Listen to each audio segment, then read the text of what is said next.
So you might be in an interesting situation where for some reason your iPhone home screen, the pages might be missing.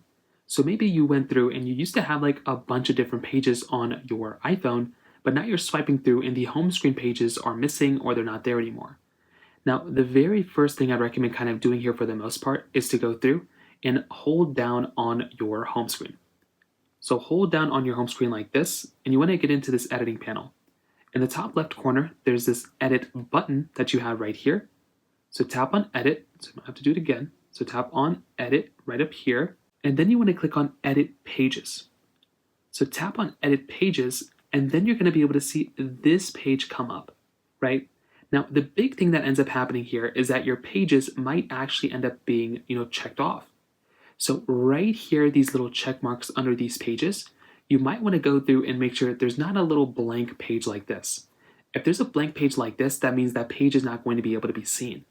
So all you're going to want to do here is tap on and make sure all these little check marks under these pages are actually checked. At that point, what you can do is you can go ahead and either click on done or you can just swipe up from the bottom and that will bring you back into your main page. So now you'll be good to go. You can then go through and see all your pages and everything that you need to, and that's basically all you're going to have to do here.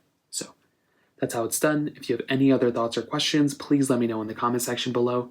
Hit the like button, that will mean so much, but definitely hit that subscribe button. More importantly than everything else, I love every single one of you guys. Hopefully I'll catch you guys in the next video. Peace out till then.